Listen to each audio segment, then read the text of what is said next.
a stranger to the dark. Hide away, they say, 'cause we don't want your broken parts. I've learned to be ashamed of all my scars. Assalamualaikum warahmatullahi wabarakatuh. Nama saya Ismi Arifah dengan NPM 1910 6310 881.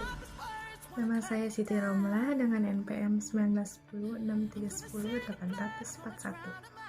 Nama saya Dewi Nur Komalasari dengan NPM 1910 6310 811. Berikut sebuah pengertian analisis kesalahan dalam berbahasa.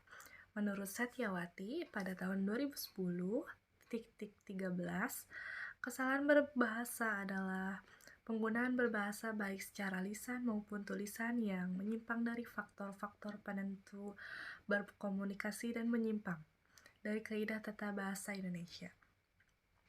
Kesalahan berbahasa dalam proses pembelajaran dapat mempengaruhi siswa dalam mempelajari bahasa. Dengan adanya penyimpangan yang bersifat sistematis, konsisten, dan menggambarkan kemampuan peserta didik pada tahap tertentu. Kesalahan dalam pembelajaran bahasa dibagi menjadi dua, yaitu interlingual dan intralingual. Interlingual disebabkan oleh adanya kontak antar dua bahasa. Apabila menyebabkan pembelajaran bahasa kedua mengalami kesulitan, maka disebut transfer negatif. Oleh karena itu, interlingual merupakan alih bahasa dari bahasa sumber ke dalam bahasa sasaran. Penerjemahan ini mentransfer teks secara keseluruhan ke dalam bahasa lain, baik makna maupun wujudnya. Dan dapat dikatakan bahwa interlingual yaitu penerjemahan secara keseluruhan atau secara umum. Misalkan, kita memiliki dua teks bahasa Inggris dan kita kesulitan untuk memaknai ataupun mengartikannya. Oleh karena itu, kita mentranslate-nya ke dalam bahasa Indonesia agar dapat dipahami. Kedua, intralingual.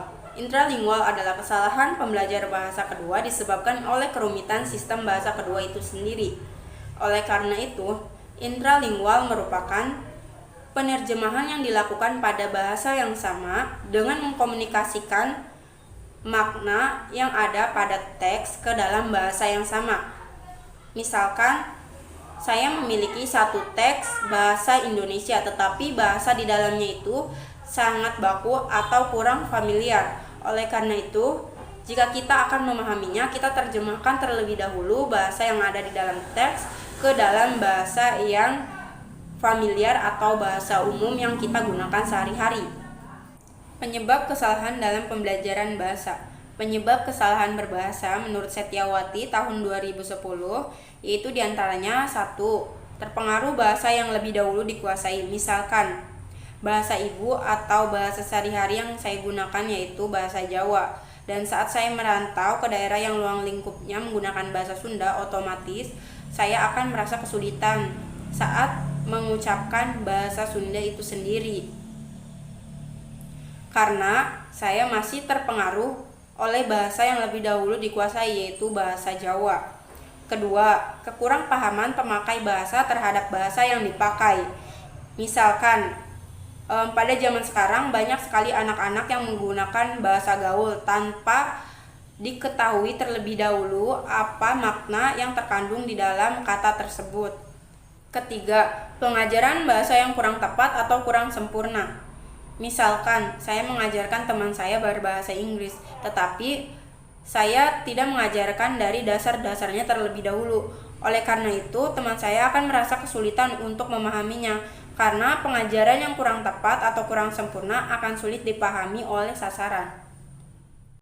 Dan yang terakhir, kesimpulan akhirnya adalah kesalahan berbahasa itu dapat disebabkan oleh pengaruh bahasa yang lebih dahulu dikuasai, kekurangan pemakai bahasa terhadap bahasa yang dia pakai, pengajaran bahasa yang kurang tepat atau kurang sempurna.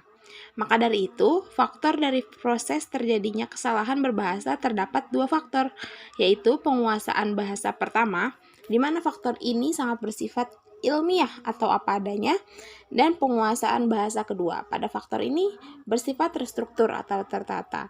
Sekian penjelasannya, terima kasih.